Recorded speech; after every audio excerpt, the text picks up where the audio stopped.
lovely to you all are all here. Thank you so much for being here at the October Equity Advisory Group meeting. And my name is Dr. Roberta Hunt. I use she, her pronouns. And our agenda for today, will you get us going, Jake? I sure will. Go through these things first. Of course. Closed captions are in English and Spanish. English closed captions are available within Zoom and YouTube. Users can follow this link to view both English and Spanish captions in a separate browser. Go to ibr.news/captions. So reminders, we encourage EAG members to turn on your video. We adore your lovely faces. Please say your name when you begin to speak. Puts your name into the room, and for those of us who are visually impaired, it helps know who's speaking. If you experience technical difficulties, please contact program staff at 360-329-6744. Public input instructions. There'll be an opportunity to provide brief public input later in the meeting today. To submit input after the meeting, email comments to info@interstatebridge.org with EAG Public Comment in the subject line. Call 888-503-6735 and state EAG Public Comment in your message. For our agenda, we're gonna do an icebreaker. We'll have a bridge tour video, our program administrator update from Greg Johnson, our key performance indicators discussion, public comment, and closeout. So our icebreaker for today. Name, pronouns, your affiliation, and when you were a kid, what did you want to be when you grew up?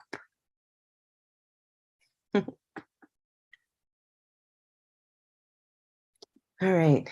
I kind of love this one, when you were a kid, what do you want to be when you grew up? Because my dad, who was a very forward-thinking person and was incredibly ambitious, both my parents were, and both of them had very grandiose concepts of themselves as children and their future. And my dad asked me what mine was.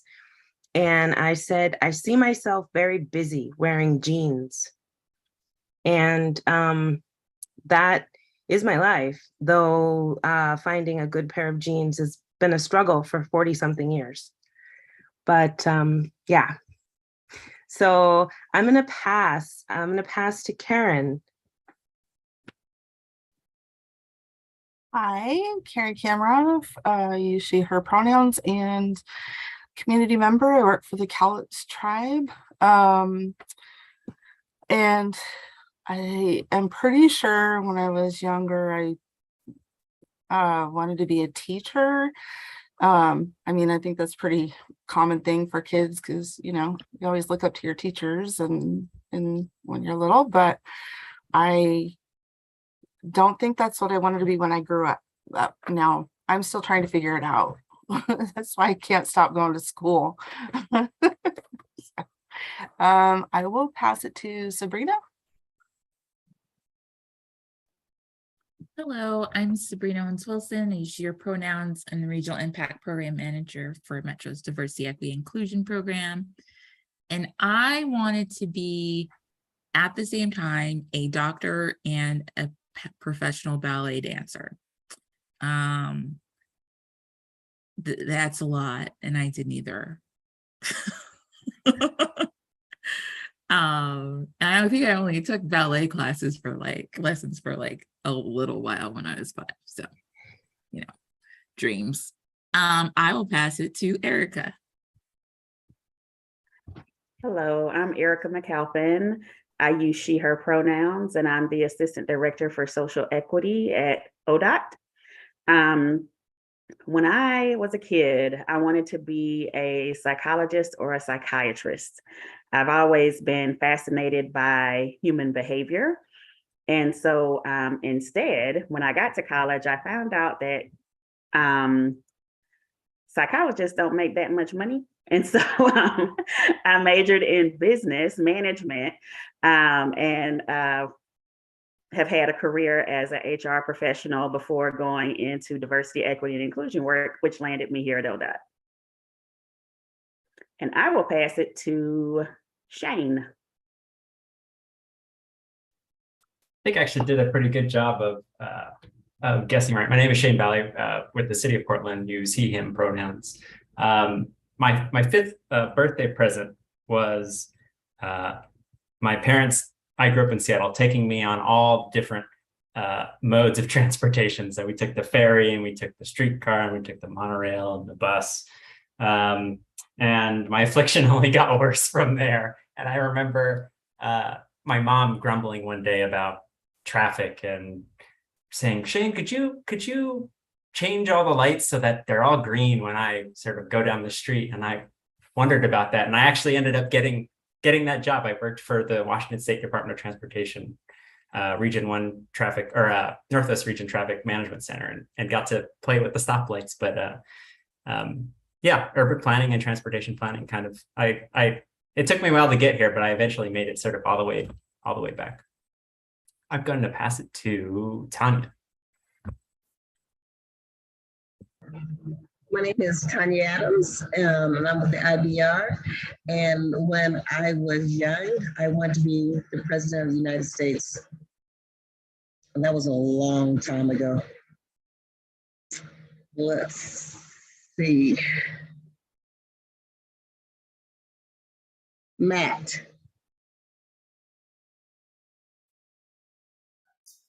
Good evening, everybody. So this is Matt Sears. I'm with Disability Rights Oregon, and I use he, his, him pronouns. I remember when I was a kid, I like to keep my options open. So I always said something like, I want to be one of the 5 Ps. I had this whole thing.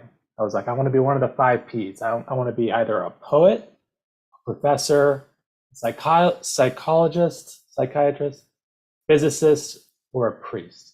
I was like, I don't know what, but I'm gonna end up doing one of those things. Didn't do any of them. But I will go ahead and pass it off to Miriam. Hi, everybody. Miriam Halliday with Workforce Southwest Washington. I use she, her pronouns. I wanted to be a veterinarian. I loved animals. And then I started taking science classes and realized that I wasn't going to be able to cut it for that. So, yeah, still have a cat though and love her very much. I'll pass it to Pat.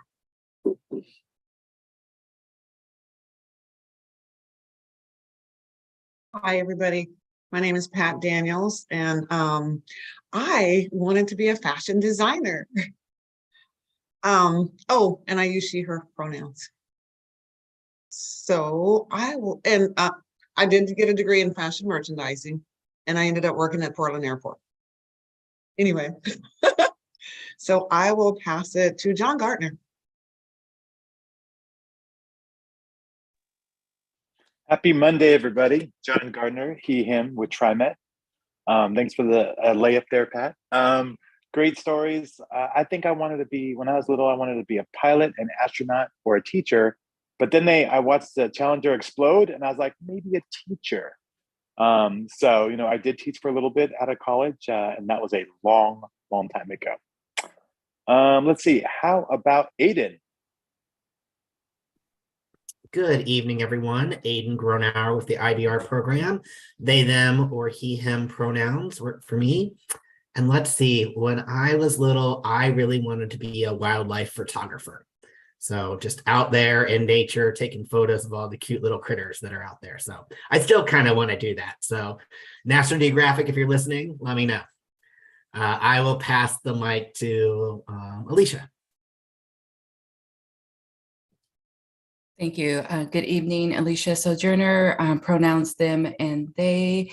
I have the honor of serving as the Director of Diversity, Equity, Inclusion for the City of Vancouver.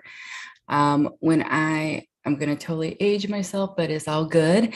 I wanted to be a solid gold dancer because I just wanted to have super long hair and wear hot pants everywhere I went. Did not do that because all because the show canceled. That's the only reason. I will pass it on to Catherine.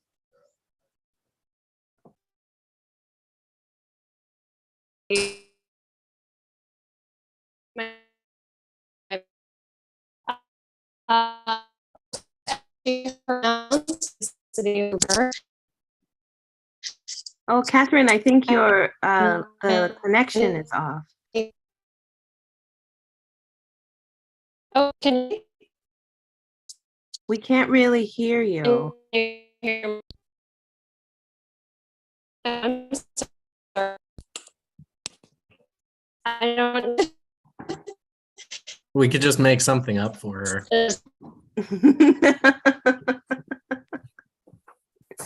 Well, but maybe Can you it'll hear me come now? back.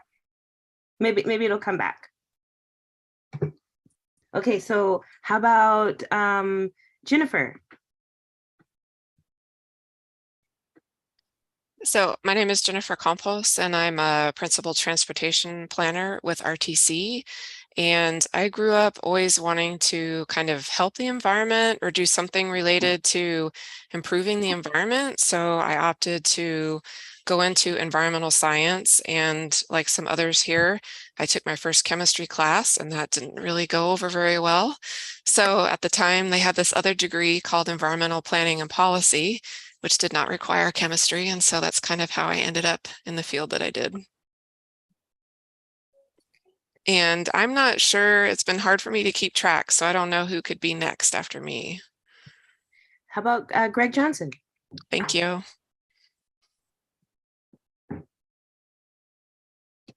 Good evening, everybody, or still afternoon there. So I'm gonna warn you in advance. My internet is in and out. So, but when I was young, I took a shop class, and part of it was drafting, and I was fascinated. I thought I wanted to be an architect when I was young. So. But being a civil engineer was a much better choice. And Catherine assured me that she wanted to build bridges when she was young. So just kidding. How about John L? Good afternoon, everyone. It's good to see everyone. When I was a kid, I would sit up late at night dreaming, I want to be a principal equity officer of a really complex project, and so my dreams are fulfilled. I actually grew up wanting to be a pilot, and I had just a fascination with aviation and aeronautics, and that was my goal. That was my dream at one point. Let's see, who hasn't gone? Jake, I don't think you've gone yet, right? Right, I haven't. Good evening. Jake War, he, him pronouns on the equity team for IBR. And I think when I was a kid, there were two things which I share in common with several of you. I wanted to be a psychiatrist, psychologist, something, before knowing what that meant, and or an NBA player, which became a problem when I knew I wasn't going to grow taller than 6 feet. So, and especially when I was 5 feet tall through 9th grade or so. Let's see, I think let's go to Emily. Hi everyone, Emily Thomas Peralta, she, her, aya pronouns, and I'm also with the equity team on IBR.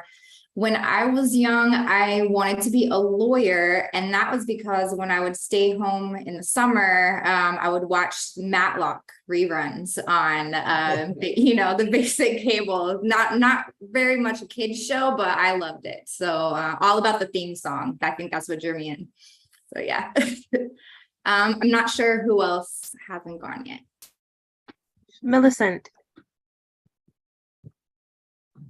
Hi, I wasn't realizing that you were gonna call on me.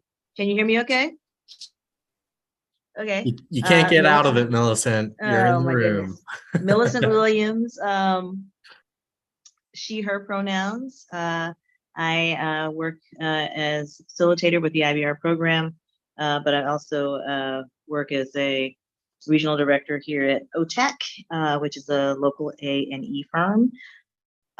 When I was a little girl, I don't know that there was anything I didn't want to be, but I vacillated between librarian, because that's what my mother was, plant store owner, because I had a particularly green thumb, and a pediatrician. So I don't do any of those things. Great. Oh, and I'm supposed to pass it. I don't know who went. Brent hasn't sorry. gone. Okay, that's who's next then, Brent. Yep.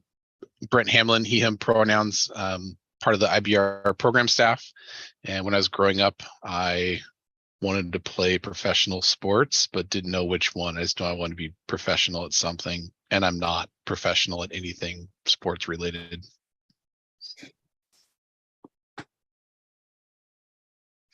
This is actually like a really sweet prompt. Like, I just see you all as children, and it's delightful. So I think that is everyone. So let's move to the bridge tour video. Got it here. So yeah, this was from a few months ago. Figured you might all be interested in seeing kind of this the inner workings of the bridge that we all are talking about all the time. So here we go. And let me know if there are any volume issues. The Interstate Bridge, spanning across the Columbia River, provides a critical link between Oregon and Washington. It supports local jobs and families, daily commuters, freight transportation, and local communities. But what does it take to operate and maintain this vital piece of infrastructure? During a series of tours of the bridge, we asked Mark Gross, Interstate Bridge Supervisor for the past 20 years, for some insight. So this is the first stage of where all the electrical comes for the bridge, and of course we have the bridge right above us here in this room, and you can hear some of the vibration and the shaking that the light traffic does for the bridge as they're moving across. Over 143,000 vehicles cross the bridge each weekday, with one span of the bridge being over 100 years old. In 1917, the bridge was built with trolley tracks. They had trolleys across the northbound bridge, and by the 80s, we were done with any kind of trolleys, so they ended up covering over those, and those trolley tracks are still embedded in the main deck on the bridge. Next up, the Motor Control Center, also known as the MCC room. All of this is the motor control BMPs for the northbound bridge. This is the dividing line. All of these controls are for the southbound bridge. These are the switches that the computers end up telling which one of these motor control units to turn on at what time. Power situation here, and backup battery power, and camera systems in this corner here. Next, Mark takes us to the operator room. It's the operator room here for the operating the bridge. These are the two draw spans here that the bridge tender would end up running, utilizing these controls here, and these controls down in these drawers. We have 25 cameras that the bridge tender monitors for all views to operate the bridge, whether it's traffic, sidewalks, towers, crossband, view of the river, see what vessels are coming either up or down river. At Marine Channel 13, Marine Channel 16, Coast Guard channels, Bridge to Bridge channel. And this is a ODOT radio channel that we use to communicate to each other. Next is the machine house, where Mark explains the process for lifting the bridge and greasing the bridge cables. Right now, this will be part of the draw span that'll end up moving with the span, with the bridge all the way up. The VFDs drive these 275 horse motors, and then outputs to these output shafts here that'll end up going across the wall through the cable drums that are on the other side of this. The cables that we have, we end up greasing once a year with the 400G grease, and we grease it all by hand. Blobs of grease, so we do everything on the lower end, and then we go up to the towers and do the towers and all the connector cables. And if we were to take all the cables and splice them end to end and stretch them out, it'd be 6.5 miles. So it'd be here to almost downtown Portland. One of my most expensive years with the grease, all of the different greases, has been about almost $40,000. To finish off our tours, we made the intimidating 13-story climb to the top of the interstate bridge.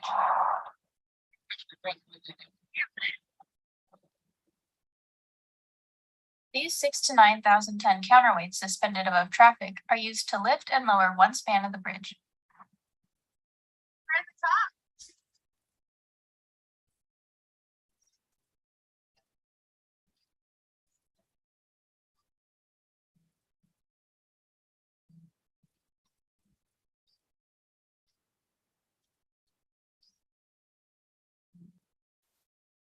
Ready to take off the Polynesian.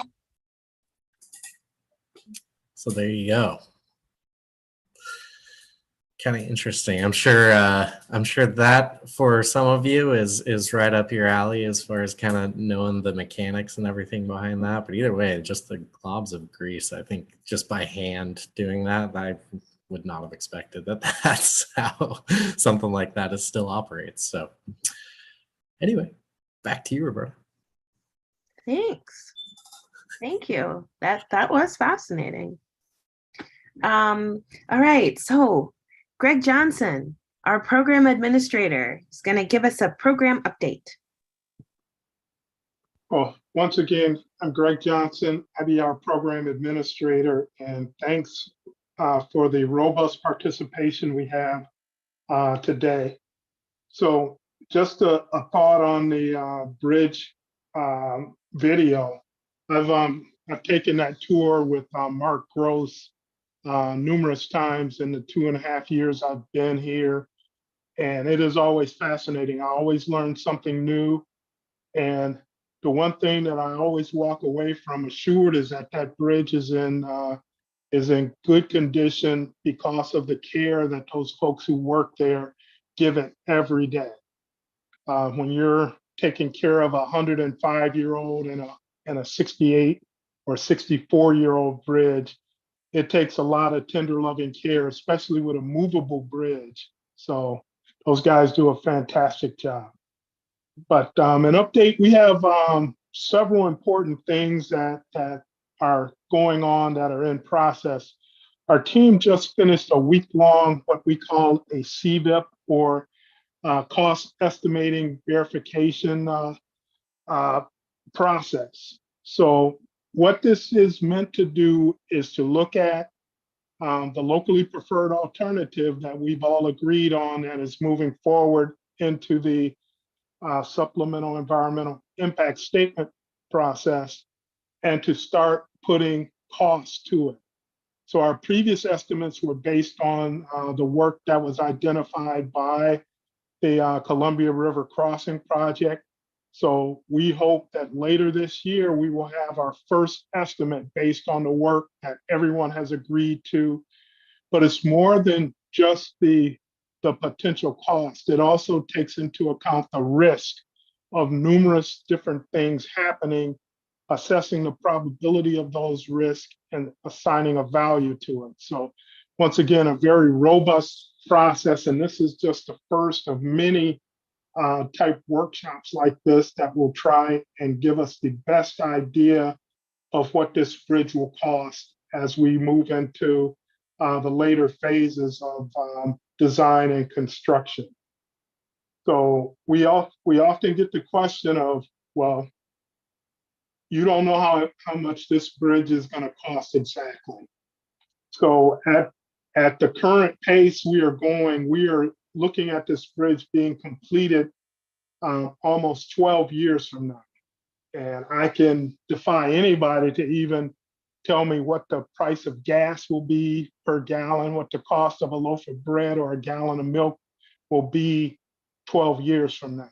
So we are applying our best knowledge, the best practices that are out there to make an estimate of what this bridge will cost going into the future. We are also putting together our second financial plan for the bridge that will talk about how this bridge will be paid for. So this is all work that's going on behind the scenes. And once again, we hope by late November, early December to start rolling those numbers out to the EAG, to the CAG, and to our other partner entities. So folks will begin to get their head wrapped around how big of a project this actually is. Second things that we've been working on, and we're hoping to come back to this group sometime in November or December with a presentation on, and you've probably seen or at least heard rumors of the partner conditions that with their approval of the locally preferred alternative, the partner conditions that went along with them. So we have a team that is working on some of them. We had over 170 different conditions come from the different partner agencies, boards, and councils. So our team is working on categorizing them. Some of them are very easy. They're things that we've been doing already and that we have demonstrated that we have a commitment to. Others, we have different conditions. Some are in conflict with one another. So we're working through those, categorizing and putting a work plan together about how we will move those forward. So we're looking forward to our team that has been working on that to come to this group, make a presentation, and give you guys a chance to advise us on what you think of some of the conditions that have been put on the table to get this project done. So other things that we have been working on, at our last meeting, we spoke to you about, we are starting the beginning of having a framework created for the community benefits agreement discussion. We have a lot of work in front of us. We know that this is going to be a very complex and time-consuming effort. We're looking at making sure that the equity advisory group will be well represented on any community benefits group. So we also know that the community advisory group will also be represented on such a group. So we're working on putting the framework together. We're talking to our federal partners, we're talking to the DOTs, and we're talking to our 8 different partners that make up the executive steering group about what a community benefits discussion would entail. So we're hoping by early next year to have the framework completed, have reached out to folks and put folks or name folks to that committee, and to start having conversations and meetings set. We anticipate that it will be at least a year-long discussion, and also it will we will take some of those things that we agree to in the community benefits agreement and put it in our final environmental document. So these are things that our equity team is working on, and like I said, we hope to have more information as we move on. Other things that we're working on, we are looking at bridge types, and we are having internal discussions of what can work and what cannot work here at this location. So we know that certain bridge types are out of the question, but we're also trying to balance functionality with aesthetics. So it is, we want to make sure that the type of bridge we build will be something that both communities will be tremendously proud of, and something that they will that will stand the test of time for functionality as well as simplicity. So our conversations with the Coast Guard on bridge height over the river continue. So we met with the Coast Guard last month. We plan to continue those discussions. We're also meeting with affected users who have needs that may exceed our planned 116 feet. And we're talking about how we can mitigate their need for a higher opening on the river.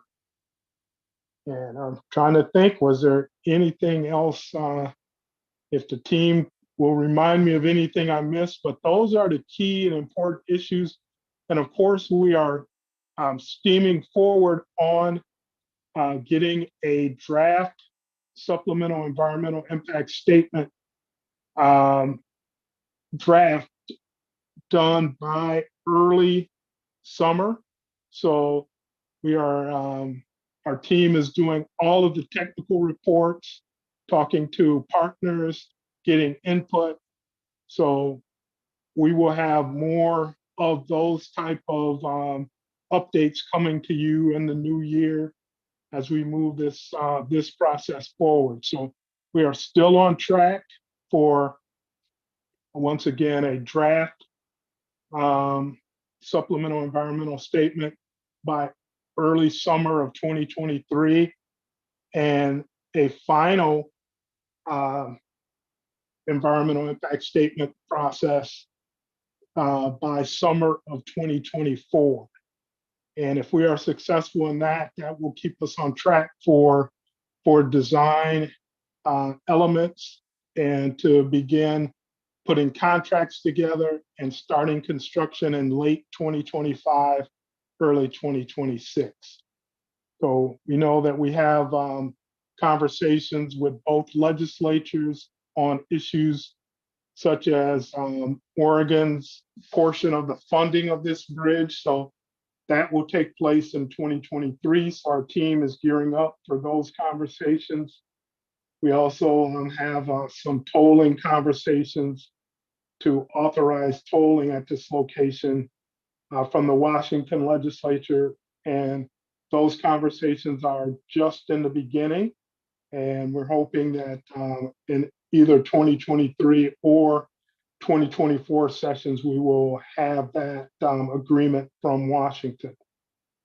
So those are the things that are going on, and I will take any questions from the group as we are moving this project forward.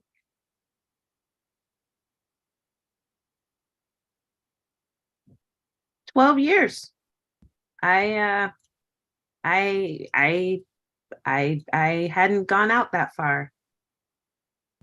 It is. It's if we start in 2025 and 2020 or 2026, we're looking at an 8 to 10 year time period that we estimate. Now, we know contractors have some innovations up their sleeve that may cut that time, but right now that's our best projection for construction, is at 8 to 10 years.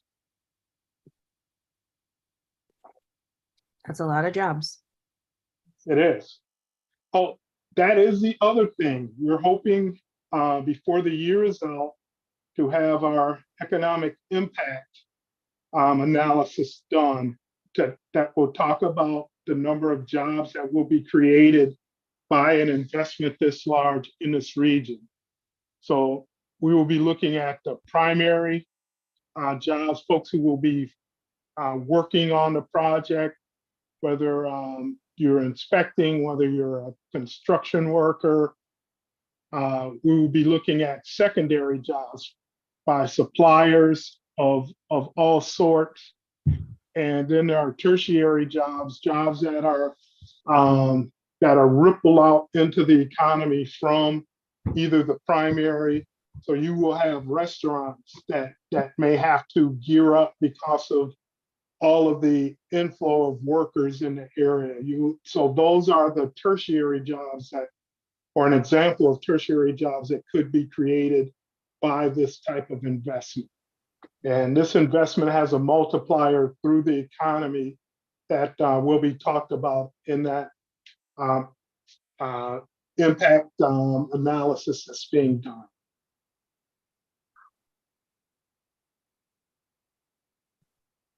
Amazing. So, I can't see any hands. If there are any questions or concerns that I can answer, I'm more than happy to. Sabrina. Hi, Sabrina with Metro. Thank you for the update, Greg. And my children are making a lot of noise in the background, forgive me.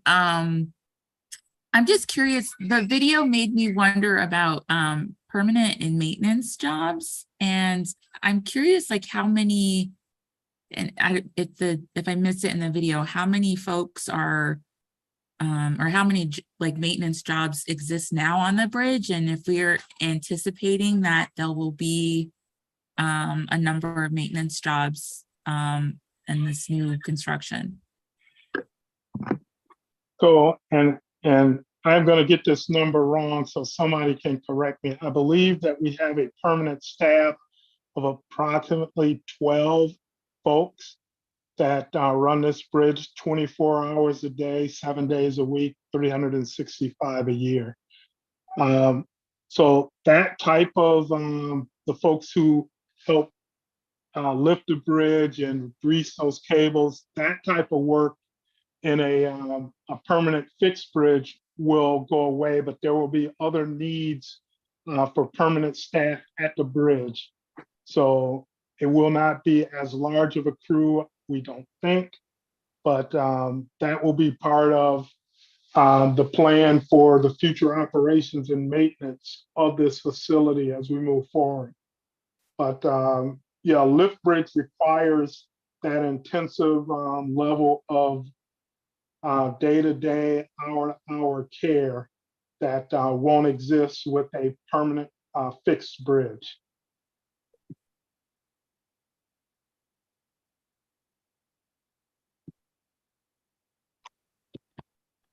Cool. Any other questions or observations?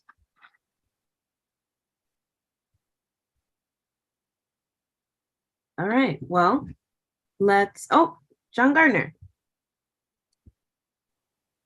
Sorry, it might be a connected question, and it's related to the community benefit agreement. So generally, you kind of have to have a really good sense of scale, but I think someone said it earlier, like the number of jobs created. So it's a 12-year project.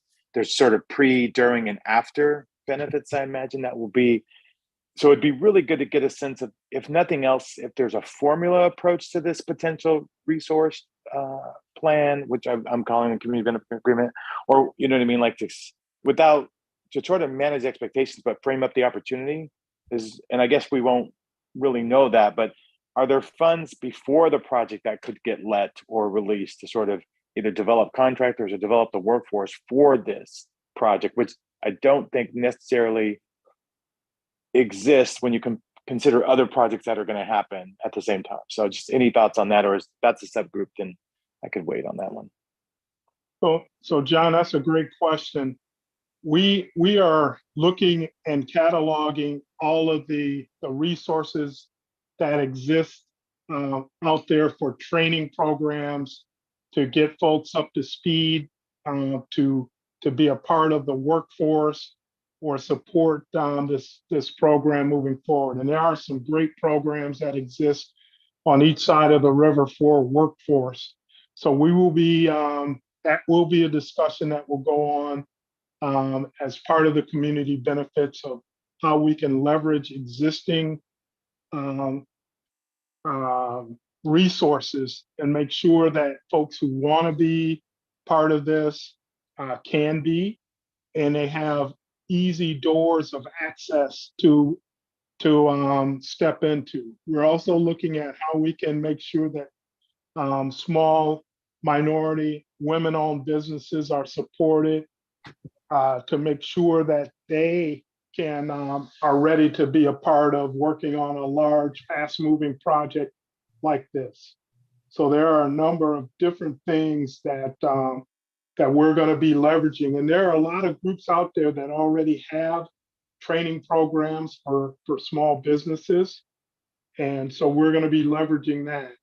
But yes, those things will be part of the community benefits discussion, and there will be dollars from this program to help get people trained and get them up to speed, to help businesses find their way to working on this project. So John, I hope that answered your question. It does. I mean, I get there's so many unknowns. It's a little early for that, but. Well, one of the things we know for sure, there is a tremendous labor shortage looming. It's already here, but it only gets worse going into the future. So we know that there are some folks who will be working on this project out in 2030, 2032, 2034 that are still in junior high at this point. So making sure we make those opportunities known to folks, get them the training, give them the support that they need. Such things as there's federal programs that look at providing childcare for if you're in a pre-apprenticeship or an apprenticeship program, providing to transportation to training or to a project site. So all of those things we are looking into and making sure that we are finding ways to support and make those things happen so folks can see themselves as part of this.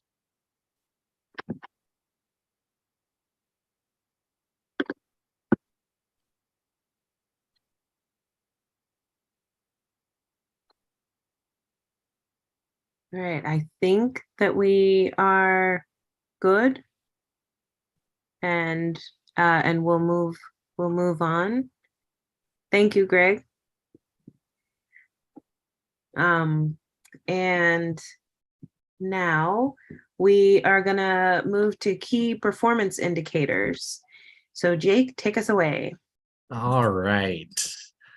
So we've talked for a little bit about development of and application of key performance indicators or performance measures. Kind of use different terms to say how do we measure our success on the program, particularly when it relates to equity. So I'm going to give a quick refresh of some information and a couple slides we kind of provided before, and then we're going to discuss, really dive in and start to brainstorm some of this stuff so that we can put it down on paper and start tracking.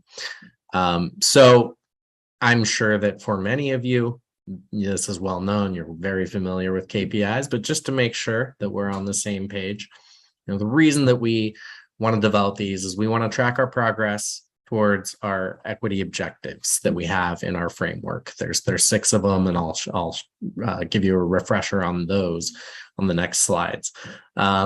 We want to support program accountability, really demonstrating that we're getting a lot for this significant public investment when it comes to equity. And we're really moving the ball forward.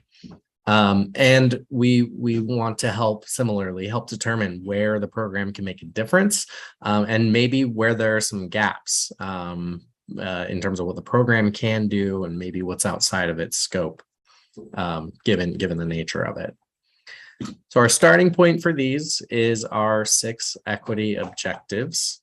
And they're within, like I said, the equity framework, co-developed with this group, which seems like years and years ago, but wasn't that long ago. And so they are related to mobility and accessibility in terms of improving improving those aspects and how the program can do that. The physical design of the different elements, the bridge, the interchanges, and what it all looks like, how it honors history and culture, and how it impacts land uses nearby. We have a specific objective around community benefits, which relates really strongly to that community benefits agreement we were just discussing. In addition to just, there's often mitigations that are required as part of a project like this, but we want it to be much more than just mitigating for potential negative impacts. We want it to really benefit the community. Our objective around workforce equity and economic opportunity, like we were just discussing, all these dollars, who are they going to go to? Who's going to benefit in terms of employment? What types of companies are going to be able to have opportunity through all of this? Our decision-making processes, which is actually just pulled from our equity definition, that as we go through all of this, we are prioritizing access, influence, and decision-making power for equity priority communities. And then finally, avoiding further harm, acknowledging all the harm that's been done by freeway projects, transportation projects in the past, and approaching this with reducing harm rather than just mitigating, but where there are things that are unavoidable, then we want to have significant mitigations for those. So what we've heard in past conversations, and we've put together some ideas for each of these of what a KPI might look like. So conceptually, we've had conversations in the past where we heard that you wanted to measure improvements in how people are able to get to and from Portland and Vancouver for work. And so a couple potential KPIs for that.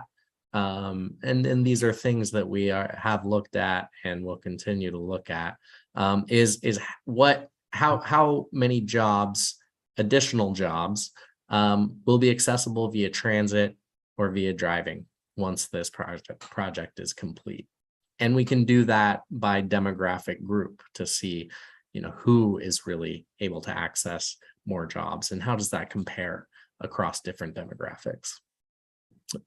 We heard that ridership levels and travel times on transit were important to understand improvements in access. And so from there, we might look at percentage of increase in transit rides across the river. We might look at reductions in travel time between points that are important, like Vancouver and downtown Portland. We also heard about accessibility and mobility for people with disabilities. And so there's obviously going to be a lot of bicycle and pedestrian improvements with this project. And so we might measure the extent to which pedestrian infrastructure is improved through, say, linear feet of accessible sidewalks or number of new marked pedestrian crossings, since those are obviously key for accessibility. And then finally, the other big thing we've heard is about workforce and contracting equity. And so we will certainly have a KPI around percentage of jobs held by BIPOC populations, people with disabilities, younger people, as well as contracts awarded to minority, women-owned businesses, et cetera. So these are examples, and I suspect that several of these will make the final cut, but we want to hear from you as far as your reactions to these, but also primarily what we want to do today is start to dive into new ideas and really get into the specifics of how we measure our success. So we're going to break into small groups for the next 20 or so minutes. And what I want you to guide this conversation is a simple core question of what other ideas do you have for us to measure our success in meeting our equity objectives? And for each of those, pointing out which objective or objectives that applies to, so we can kind of organize and see how we're doing across all the objectives, and what data are you aware of, or do you wish there was, or wonder if there is, to be able to track that measure. So Hey, Jake, real quickly, Yeah. could you maybe explain to folks, and you already did this a little bit, the importance of key performance indicators, in particular, how it's tied to our sort of accountability matrix that we've been talking about as well? Yeah. So you know, in and I'll leave this up so that folks can memorize it, I suppose. So the big thing that we kind of have currently as a structure is an online dashboard of, we've done this a lot with our community engagement activities of showing to the public who we've engaged, to what extent we've been engaging the community, and what we've learned. And in addition to sort of this internal, as we've talked about, accountability on the equity framework across the internal staff on IBR, we want to demonstrate publicly that this work is resulting in some advancement of equity in some really important outcomes that truly benefit people. So that essentially is kind of the crux of it. And anything you would add there, John L? Oh, I think you captured it well. One of the things that we'll try to do is to capture consistent KPIs of other projects, for example, Rose Quarter, so that we can measure sort of cumulative benefits over a period of time. Yeah, and that is another consideration. I mean, certainly some of these measures will be shorter term, some will be longer term, but we definitely want to mix of both. So before we go into breakout groups, any clarifying questions or anything?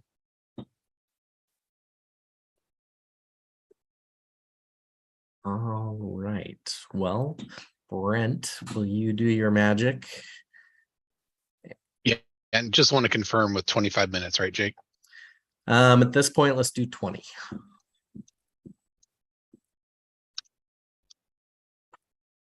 All right, and the room should be opening now.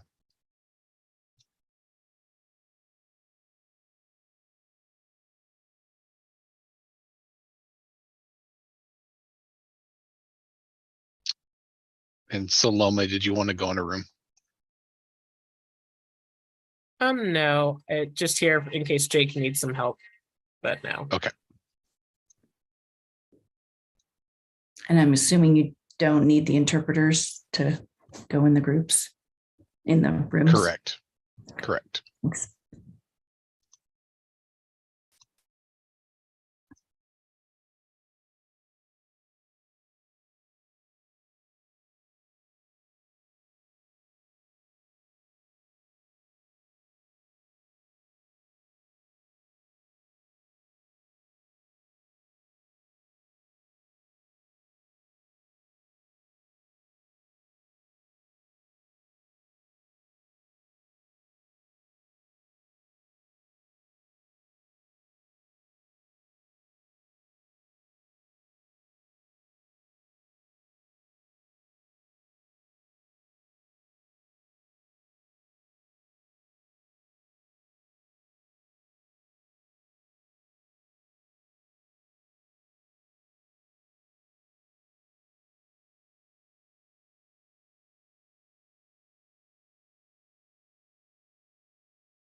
Never enough time for that, Jake. I know. Well, we went a little longer on the earlier stuff. And we're trying to get you all out 30 minutes early, so it's a balancing act here. Why, do you have some place to be, Jake? Hey, this isn't me. This isn't on me. All right. So I think we have, let me look at our, let's see how much at our agenda. I think we have a very short amount of time to debrief. And then we move into our public comment. So what were, how about from your group, Jake? What were some key observations or recommendations? Yeah, we talked a lot about stuff really falling in the economic opportunity area. Things about beyond just percentage of contracts, like doing dollar value of contracts, wages for workers and wage equity. Talked about not just hiring, but also retention of folks. So there's like and quality and inclusion of the workplace. So, what can we have some sort of regular survey of workplace satisfaction kind of survey as a potential KPI? So yeah, a lot of focus on that stuff, to put it quickly. Okay. Mm-hmm. How about your group, Janelle? Yeah, we talked a lot about the importance of tracking wraparound services, as well as training opportunities, both in terms of investments as well as access. We know that a barrier to folks achieving these positions, particularly BIPOC and women, is childcare access. So we really need to be tracking that, as well as coming up with creative ways to invest in those resources. Access to transportation to attain construction jobs was another measure. A % increase of BIPOC communities and trades. Economic impact of BIPOC individuals over the span of the project is going to be important to track. How do we have sort of a longitudinal study to look at, how are folks going to be economically benefited by this project when it's all said and done? We also talked about % of apprentice becoming owners of firms, as well as a % of students interning on the program. That's a few measures. And team, if I've missed anything, please chime in.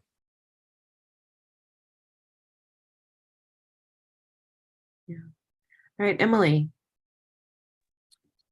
Yeah, so we talked a lot about accessibility and mobility objectives. So some of the ideas were around, distance that particularly folks with disabilities have to travel from their residence to different public transit access points, duration of wait times for paratransit services, number of transfers that people have to make, particularly folks with disabilities on their trip, from residence to their final destination.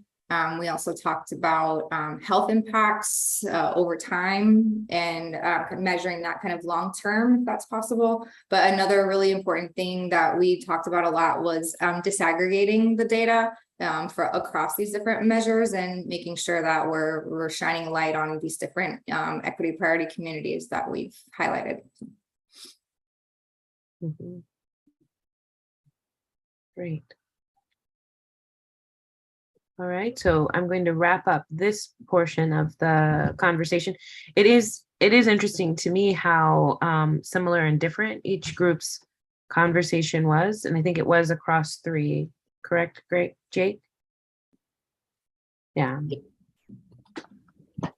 Great. All right, so Brent, do we have any folks for public comment? It looks like we possibly have one, Jake. Does that name look familiar to you? It does not. Okay. Looks like one, Roberta. All right. well, let's hear from the public. So Jake, if you'll post our slide. Residents to their final destination.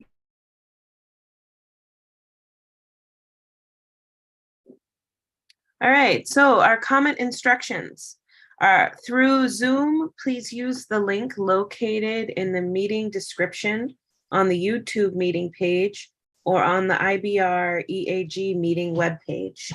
Commentators will be allowed to turn on their webcams, but will not be allowed to share their screens and will be removed from the room once the public comment period concludes. By phone, dial 253-215-8782, meeting ID 98609405983, passcode 701376. Dial *9 to raise your hand. Dial *6 to unmute yourself. The facilitator will call on participants to provide comment. Please provide your name and affiliation. Commentators will be given 2 minutes to speak. And if we run out of time and you have not had a chance to speak, you can still provide comments after the meeting.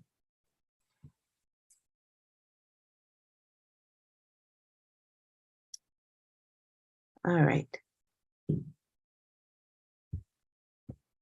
And it looks like Claire. You should be getting a prompt now. Hi, I'm a Portland resident. I was wondering if any calculations have been made about building a light rail or building a rapid bus line through the IBR and like the feasibility of that. Yeah, I can actually answer that. There has been a decent amount, and be happy to provide you some of that if you want to send us an email at the info@interstatebridge.org and just put that question out, and we can send you a lot of data that's been done.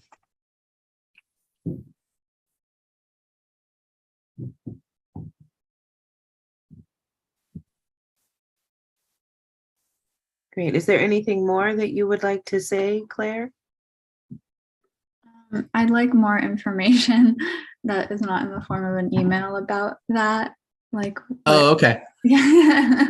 Sure. I mean, it's the basic findings were that light rail performed a lot better in terms of ridership, in terms of equity benefits, and then bus rapid transit did, and travel times as well.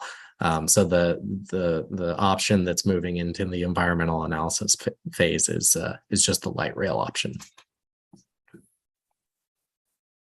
So the light rail has been considered more than the bus, like a bus line. They were both analyzed and looked at as different options earlier in the screening process. But what's moving forward into the next phase, the federal National Environmental Policy Act, that the full phase we're in now, is just looking at the light rail option because we ruled out bus rapid transit as not meeting all the goals of the project. Got it. Thank you. Mm-hmm. And there's no one else signed up, Roberta. Okay. All right. Well, so Claire, it might be beneficial to send an email as well, just because some of the even if Jake just sends you some of the PowerPoints connected to it, it can be helpful to just kind of see how these things were being weighted, and the PowerPoints are more accessible than a lot of the written material. All right, so let's wrap up. thank you all for being here today. Brent, if you will put our meeting evaluation poll and our closing 3 takeaways from today's meeting.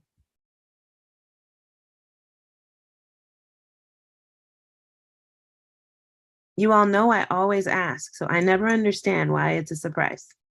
3 takeaways.